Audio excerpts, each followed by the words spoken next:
नमस्ते बच्चों, a very good morning to everyone.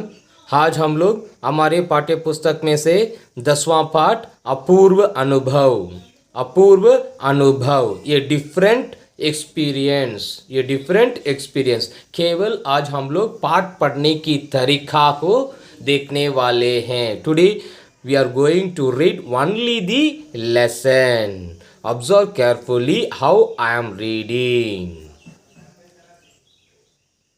सभागार में शिविर लगने के 2 दिन बाद तोतो चान के लिए एक बड़ा साहस करने का दिन आया।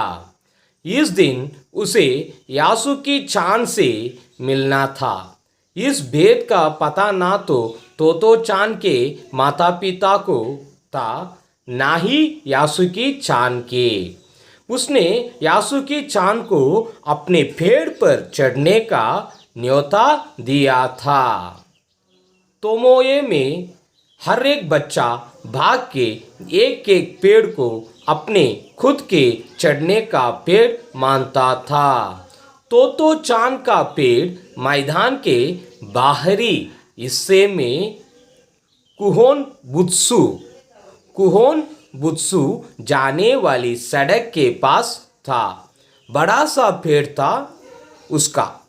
चढ़ने जाओ तो पैर फिसल जाते, पर ठीक से चढ़ने पर जमीन से कोई 6 फुट की ऊंचाई पर एक द्विशाखा तक पहुंचा जा सकता था। बिल्कुल किसी झूले सी आरामदेह जगह थी। यह तोतो चान अक्सर खाने की छुट्टी के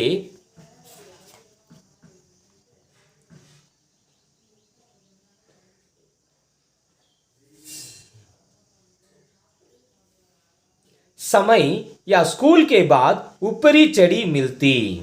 वहां से वह सामने दूर तक ऊपर आकाश को या नीचे सड़क पर चलते लोगों को देखा करती थी। बच्चे अपने अपने पेड़ को निजी संपत्ति मानते थे। किसी दूसरे के पेड़ पर चढ़ना हो तो उससे पहले पूरी शिष्टता से माफ कीजिए, क्या मैं अंदर आ जाऊं, पूछना पड़ता था। यासुकी चान को पोलियो था, इसलिए वह ना तो किसी पेड़ पर चढ़ पाता था और ना किसी पेड़ को निजी संपत्ति मानता था। अतः तोतो चान ने उसे अपने पेड़ पर आमंत्रित किया था, पर यह बात उन्होंने किसी से नहीं कही, क्योंकि अगर बड़े सुनते तो जरूर डांटते। घर से निकलते समय तोतो चान ने माँ से कहा कि वह यासुकी चान के घर डेनुन चोफू जा रही है। चूंकि वह झूठ बोल रही थी, इसलिए उसने माँ की आंखों में नहीं झांका।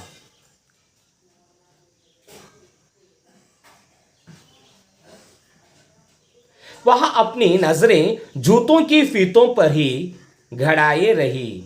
राकी उसके पीछे पीछे स्टेशन तक आया। जाने से पहले उसे सच बताए बिना तोतो चान से रह नहीं गया। मैं यासुकी चान को अपने पेड़ पर चढ़ने देने वाली हूँ, उसने बताया। जब तोतो चान स्कूल पहुंची तो रेल पास उसके गले के आसपास हवा में उड़ रहा था। यासुकी चान उसे मैदान में क्यारियों के पास मिला। गर्मी की छुट्टियों के कारण सब सोना पड़ा था। यासुकी चान उससे कुल जमा एक ही वर्ष बड़ा था, पर तोतो चान को वह अपने से बहुत बड़ा लगता था। जैसे ही यासुकी चान ने तोतो चान को देखा, वह पैर घसीटता हुआ उसकी ओर बढ़ा। उसके हाथ अपनी चाल को स्थिर करने के लिए दोनों ओर फैले हुए थे। तोतो चान उत्तेजित थी। वे दोनों आज कुछ ऐसे करने वाले थे जिसका भेद किसी को भी पता ना था। वह उल्लास में टिटियाकर हंसने लगी। यासुकी चान भी हंसने लगा। यासुकी चान भी हंसने लगा।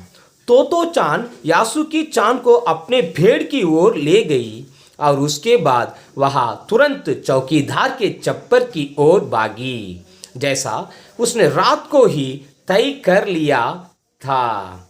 वहां से वह एक सीढ़ी घसीटती हुई लाई, उसे तने के सहारे ऐसे लगाया जिससे वह द्विशाखा तक पहुंच जाए।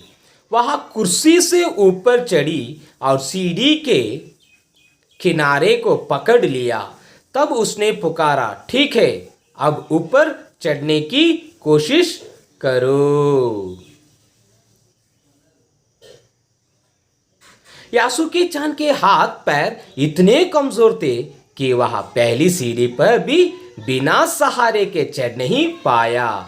इस पर तोतो चान नीचे उतर आई और यासुकी चान को पीछे से धकियाने लगी, पर तोतो चान थी छोटी और नाजुक सी, इससे अधिक सहायता क्या करती।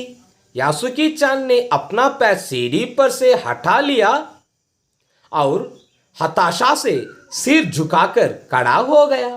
तोतो चान को पहली बार लगा कि काम उतना आसान नहीं है जितना वह सोचे बैठी थी। अब क्या करें वह? यासुकी चान उसके भेड़ पर चढ़े या उसकी हार्दिक इच्छा थी। यासुकी चान के मन में भी उत्साह था। वह उसके सामने गई। उसका लटका चेहरा इतना उदास था कि तोतो चान को उसे हंसाने के लिए गाल फुलाकर तरह तरह के चेहरे बनाने पड़े। ठहरो, एक बात सूझी है।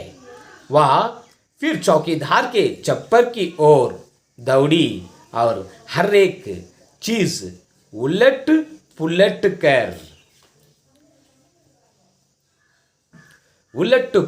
कर देखने लगी। आखिर उसे एक तिपाही सीढ़ी मिली जिसे थामे रहना भी जरूरी नहीं था। बच्चों, आप लोग इस प्रकार पाठ को पढ़ना है और अभ्यास करना है। Like this you have to read and practise the lesson. Thank you बच्चों, धन्यवाद।